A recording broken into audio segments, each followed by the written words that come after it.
Merci beaucoup. Je tiens à remercier le professeur pour nous avoir invités à ces rencontres internationales. Le professeur m'a très bien présenté, mais j'aime souvent apporter la précision que je suis un paysan. Et pour nous, le paysan, c'est celui-là qui fait une agriculture responsable, qui fait une agriculture pour préserver l'environnement, pour préserver la terre. Et je suis un paysan installé au centre du Bénin. J'ai une exploitation de 6 hectares sur laquelle je fais l'élevage et la production agricole. Je suis en même temps, comme il a dit, le secrétaire général du syndicat national des paysans du Bénin. Alors, je suis à ces rencontres-là pour échanger avec vous par rapport à la problématique de l'accès des paysans du Bénin à la terre, à l'eau et aux ressources de la biodiversité agricole. Au Bénin, quel est l'état des lieux? D'abord, il faut retenir que le Bénin compte environ 7 300 000 hectares de terres cultivables. De ces 7 300 000 hectares de terres cultivables, il y a une ruée sur ces terres-là. Et cette ruée se remarque d'abord au niveau des hommes d'affaires béninois, au niveau des hommes politiques, qui ne sont pas des agriculteurs, mais qui en achètent des centaines, des milliers. On peut avoir un seul homme d'affaires béninois qui achète 1350 hectares, 2000 hectares, 3000 hectares avec titre foncier. Nous avons aussi des étrangers qui ne sont pas des Béninois, qui ont aussi acheté des centaines et des milliers d'hectares de terre et qui ont eu un titre foncier pour cela. Mais la caractéristique de ces acquisitions, c'est quoi? C'est que dès que ces terres sont achetées, elles ne sont pas mises en valeur. D'abord, elles sont gardées jalousement, soit par des forces de l'ordre ou par des milices privées, et sont interdites d'accès à tous les paysans. Vous imaginez donc quelqu'un qui prend 1000, 2000, 3000 hectares, a forcément évacué de ces espaces-là des centaines de paysans. Du coup, nous avons de nombreux paysans au Bénin aujourd'hui qui sont à la recherche de terres cultivables. Et là, c'est tout le paradoxe. Des paysans qui sont à la recherche de terres, alors qu'il y a des non-paysans, non-agriculteurs qui ont des milliers d'hectares de terres qu'ils thésaurisent. Alors, c'est dans ce contexte que l'État béninois a obtenu un financement du Millennium Challenge Account, du Millennium Challenge Corporation, qui est une organisation des États-Unis d'Amérique qui a financé l'État béninois pour une réforme foncière. Et la réforme foncière consistait à élaborer un code foncier et domanial pour regrouper dans un seul document toutes les lois de gestion foncière qui existaient jusque-là. Au départ, les premiers drafts de ce code foncier et domanial que nous avons pu avoir, et comment? Parce qu'au départ, aucune organisation de producteurs agricoles, aucune organisation de la société civile n'était associée à cette réforme foncière. Donc, en tant que syndicalistes, nous avons pu jouer de tous nos astuces pour mettre la main sur les premiers drafts de ce code foncier. Alors, des articles que nous avons découverts dans ce code, nous sommes inquiétés. Je vous donne quelques articles comme exemple. Il y a un article qui est l'article 5 qui disait que la terre appartient à l'État en République du Bénin. Et là, ayant connaissance de ce que les États africains faisaient de la terre agricole, le premier intervenant en a parlé tout à l'heure. En Éthiopie, en Papouasie, on a vu, et nous nous sommes dit que ce serait très dangereux que la terre appartienne à l'État dans notre pays. Nous ne voulons pas que ce qui arrive aux Éthiopiens et aux Papouasiens nous arrive aussi. Donc nous nous sommes engagés dans cette lutte-là pour convaincre les députés afin que l'article 5 ne soit pas voté en l'état. Et il ne l'a pas été. Ça a été un bon résultat que nous avons obtenu. Il y avait aussi l'article 14 qui ouvrait l'acquisition des terres agricoles à tout venant, aux Béninois comme aux non-Béninois. Nous l'avons trouvé aussi dangereux parce que nous nous sommes dit, nous avons un niveau de vie au Bénin et quelqu'un qui vient de l'étranger a forcément un niveau de vie plus élevé et pouvait concurrencer fortement les Béninois dans l'achat de ces terres-là. Donc, nous avons fait le plaidoyer pour qu'au niveau de cet article 14, soit limité l'achat des terres agricoles seulement aux personnes de nationalité béninoise. Ce qui a été fait. Alors, au niveau de l'article 361 de l'actuel code, nous n'avons pas pu faire un grand changement, tout simplement parce que c'était l'article pivot, c'était l'article pion de ce code-là que les députés ne voulaient pas du tout toucher. Et l'article actuel dit que quiconque est porteur d'un projet agricole peut acheter jusqu'à 1000 hectares de terre. Pour nous, c'est trop. Qu'une seule personne puisse acheter 1000 hectares de terre, c'est trop.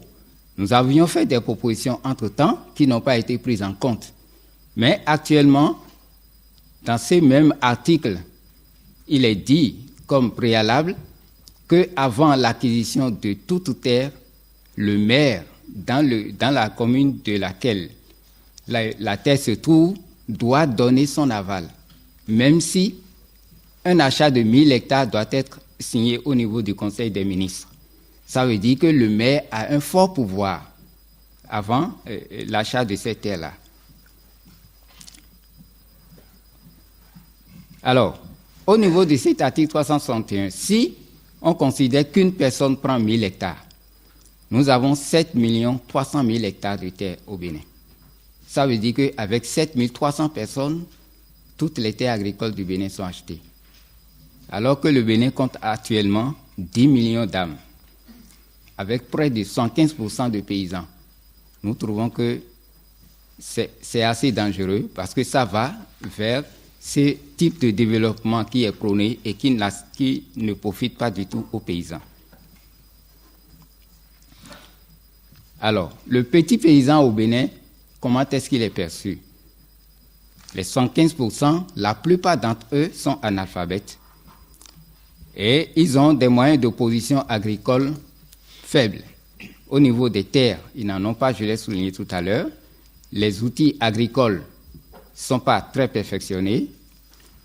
Ils n'ont pas accès au financement agricole.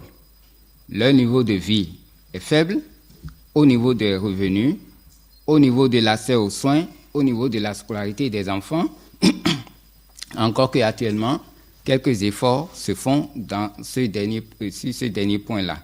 Vu sous cet angle, le paysan béninois est brimé dans tous ses droits parce qu'il ne le connaît pas, parce qu'il ne l'exige pas. Et nous avons eu certains cas au niveau de ces paysans où la terre sur laquelle ils travaillaient depuis 100 ans avec leurs grands-parents, avec leurs parents et eux-mêmes actuellement, a été vendue sans leur consentement, sans être informés. Et celui qui l'a acheté est un commandant de la gendarmerie. Et à chaque fois qu'il soulève la tête, on les enfermait. Alors, il a fallu qu'ils entendent parler de la synergie paysanne, qu'ils nous fassent appel, qu'on soit allé vers eux, qu'on leur ait expliqué quels sont leurs droits et quels sont leurs devoirs et quelles sont les lois qui régissent la gestion foncière. Et c'est à partir de ce moment que eux aussi, ils ont pris le courage pour dire, nous n'allons pas laisser notre terre partir comme ça.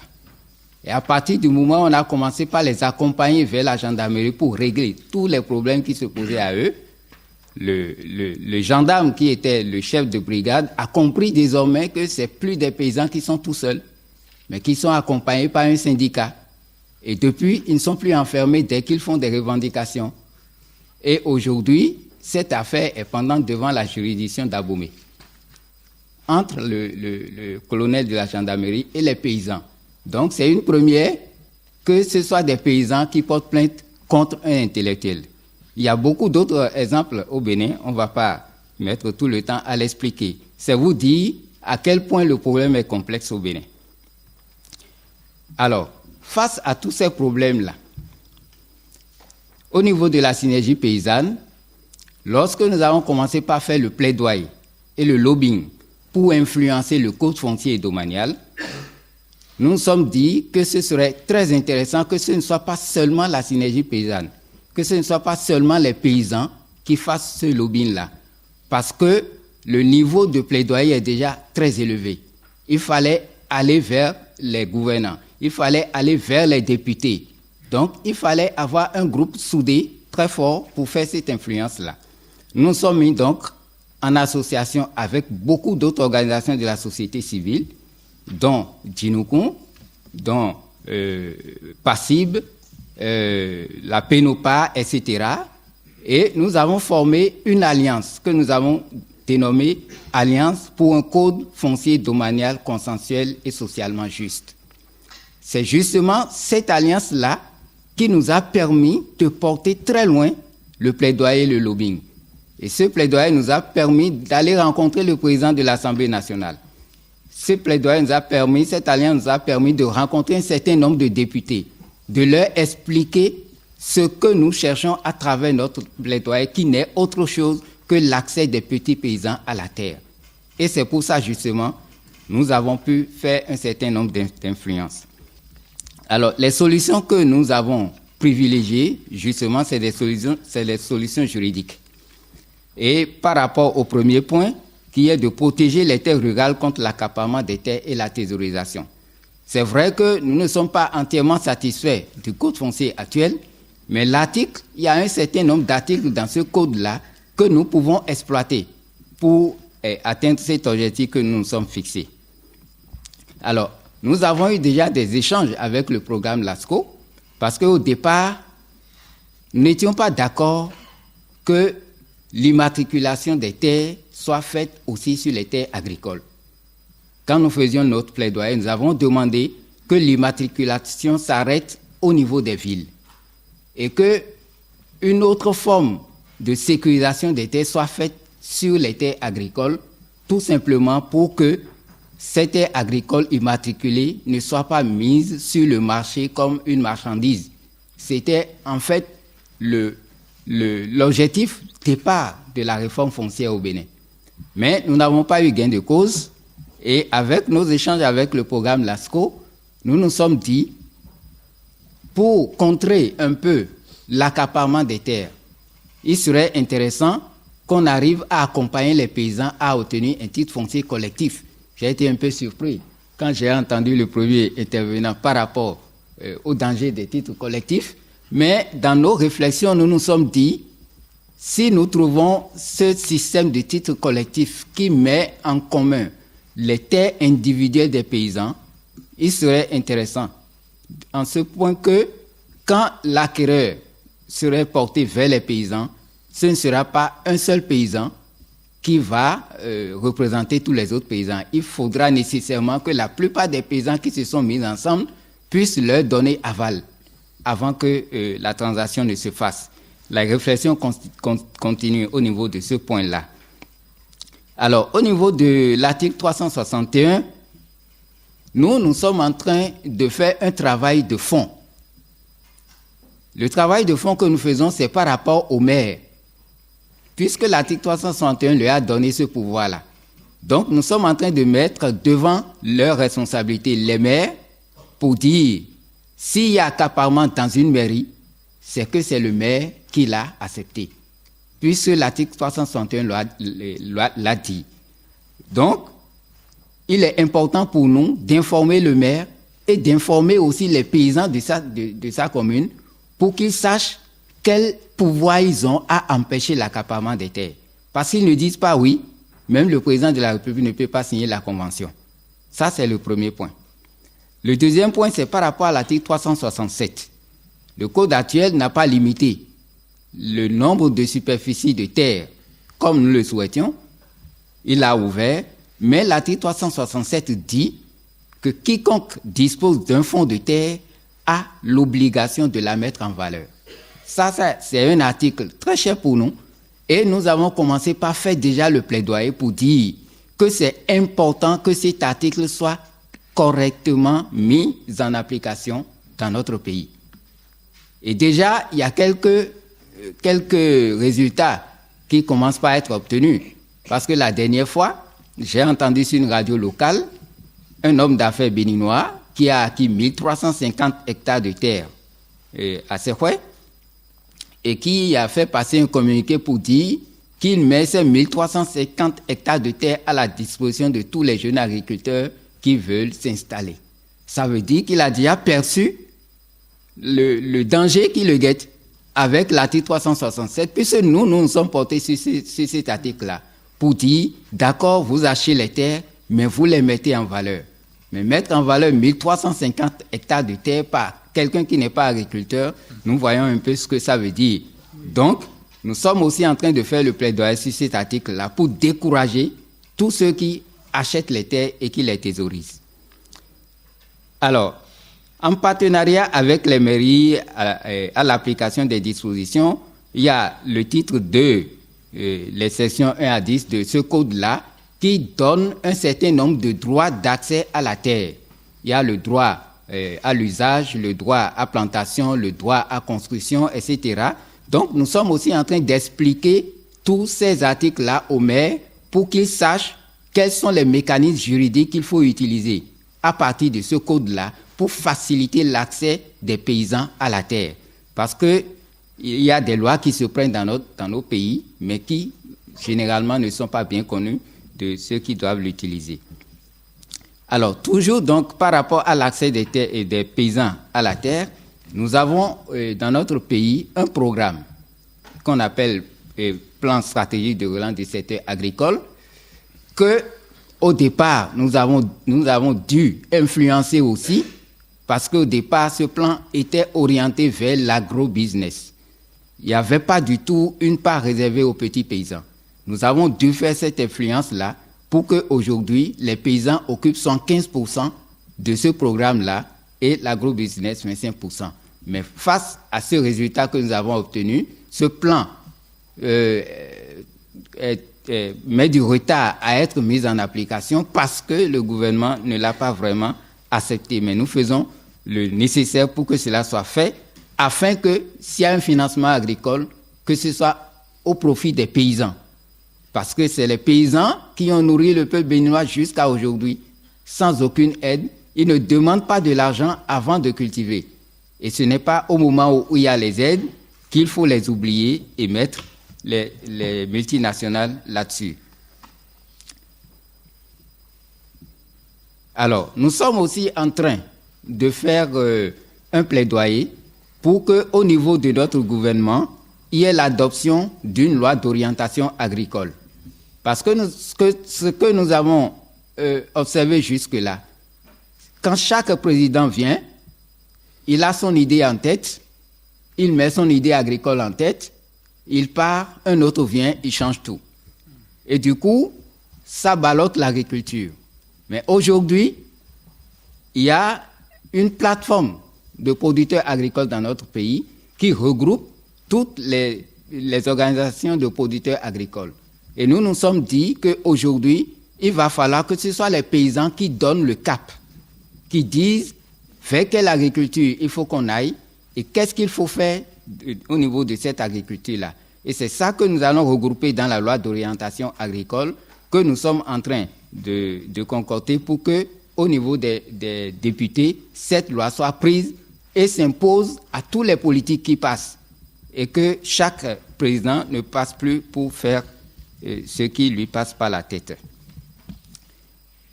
Donc, j'ai déjà parlé du renforcement des connaissances des élus, des cadres municipaux, des leaders paysans, des paysans même, sur le guide juridique de gestion des ressources naturelles. Là, en association avec une association internationale qu'on appelle Helvetas et la SNV, nous avons collecté un certain nombre d'articles juridiques qui traitent de la ressource des gestions, de la ressource, qui traitent de la gestion des ressources naturelles. Et nous nous portons donc vers les cadres des mairies, vers les maires, vers les paysans, pour leur expliquer les dispositions juridiques qui portent sur la gestion de ces ressources naturelles-là. Donc cette vulgarisation se fait sur le guide juridique et à l'application effective de ce guide juridique-là. Alors, en conclusion, la synergie paysanne est convaincue que les problèmes du monde paysan trouveront leur solution par la voie juridique. Il est donc important que les paysans eux-mêmes le sachent et s'engagent sur ce terrain juridique avec leurs leaders pour contraindre les gouvernants à ne plus faire à leur tête et selon leurs humeurs, mais selon les lois et règlements en vigueur. Je vous remercie.